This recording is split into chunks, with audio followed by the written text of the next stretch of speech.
Syria में बशर अल असद के 24 साल, उनके पिता के करीब 26 साल, कुल मिलाकर 50 साल तक के राज का आखिरकार पतन हो गया।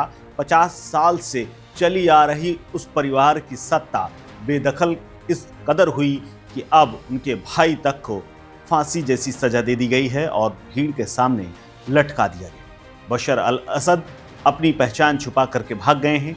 पूरी दुनिया में बशर का चेहरा इस कदर याद किया जाता है जैसे वो दुनिया के सबसे शांत नेता हों, लेकिन उनका खतरनाक रूप सीरिया वालों ने देखा और सीरिया की जनता जब विरोध में उतरी तो उन्हें कुर्सी से हटा करके ही दम ली। बशर को करीब 13 साल के संघर्ष के बाद न सिर्फ सत्ता से बेदखल किया गया बल्कि भागने पर मजबूर कर दिया गया। लेकिन बात आती है कि बशर के साथ सीरिया और भारत के संबंध कैसे थे, यानी भारत के संबंध सीरिया के साथ कैसे थे।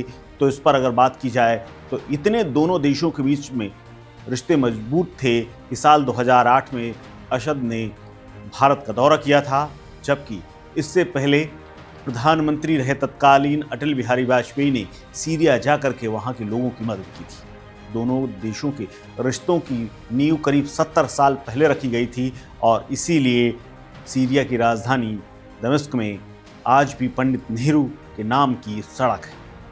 सुनकर के बेहद चौंकाने वाली बात लगती होगी, लेकिन भारत और सीरिया के बीचों में रिश्ते बेहद अच्छे रहे। हालांकि बीते कुछ सालों से सीरिया लगातार आतंकी घटनाओं, बम विस्फोट और गोलीबारी को लेकर के बदनाम रहा है, लेकिन भारत के साथ उसके रिश्ते बेहद खास रहे। भारत और सीरिया के बीच में राजनयिक संबंध 1950 से अच्छे चले आ रहे हैं। इसी का नतीजा है कि दमिश्क की एक सड़क का नाम तत्कालीन भारतीय प्रधानमंत्री जवाहरलाल नेहरू के नाम पर रखा गया था। ये दोनों देशों के बीच मित्रता की याद दिलाती है। कई दशकों तक दोनों राष्ट्रों के बीच में अटूट संबंध रहे और आज जबकि असद का शासनकाल खत्म हो गया है या फिर असद के शासनकाल की मौजूदगी और मजबूती के दिनों की बात की जाए, तब भी भारत उसके साथ तटस्थ रूप से खड़ा रहा है। सीरिया भी लगातार कई महत्वपूर्ण मुद्दों पर भारत के साथ खड़ा रहा है और समर्थन करता आया है। इसमें कश्मीर का मुद्दा भी शामिल है। साल 2003 में प्रधानमंत्री अटल बिहारी वाजपेयी सीरिया के दौरे पर गए थे और कई योजनाओं का शुभारंभ और शिलान्यास तक किया था। इनमें से बायोटेक्नोलॉजी, लघु उद्योग, शिक्षा को लेकर कई समझौते हुए थे। भारत ने सीरिया को करीब $2.5 करोड़ का लोन दिया था। इसके अलावा दमिश्क में बायोटेक्नोलॉजी का एक सेंटर भी खोला गया था जिसकी लागत करीब $10 लाख के आसपास की थी। साल 2008 में बशर ने भारत का दौरा किया, तब कृषि सहयोग के साथ साथ सीरिया में फास्फेट को लेकर के शोध की परियोजनाएं पेश की गईं। भारत ने सीरिया में एक आईटी सेंटर भी स्थापित किया था। आईटी सेंटर ऑफ एक्सीलेंस स्थापित करने का एक प्रस्ताव तक दिया गया था। हालांकि सीरिया में जारी युद्ध और असद को सत्ता से हटाए जाने के बाद दोनों देशों के संबंध भविष्य को लेकर के अब सवाल उठने लगे, लेकिन अभी भी वहां पर हमारा दूतावास सही काम कर रहा है।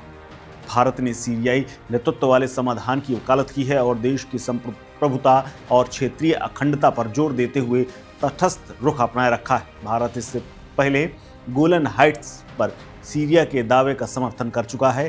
कई क्षेत्रों में आर्थिक मदद भी की जा चुकी है और चुनौतियों के बावजूद भारत ने दमिश्क में अपने दूतावास को चालू रखा है और सीरिया सरकार के साथ जुटाव और जुड़ाव की बाट जोड़ रहा है। विदेश मंत्रालय ने भी हाल में एक बयान देते हुए कहा था कि विद्रोह के बाद भी सीरिया में भारतीय दूतावास काम कर रहा है। दूतावास सीरिया में रहने वाले भारतीयों के संपर्क में है। सीरिया के मौजूदा हालात पर भारत बारीकी से नजर रखे हुए है।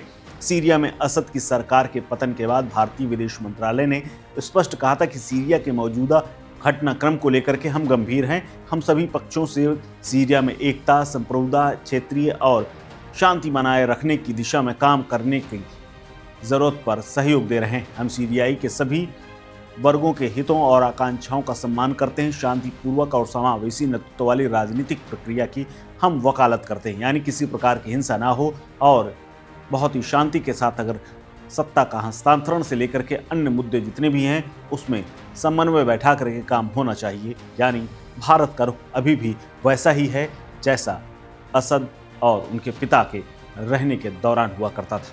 हालांकि आने वाले समय में अब दोनों के संबंध कैसे होंगे इस पर हमारी नजर बनी रहेगी। फिलहाल इस खबर में इतना ही। अपडेट्स के लिए बने रहिए वन इंडिया हिंदी के साथ। नमस्कार।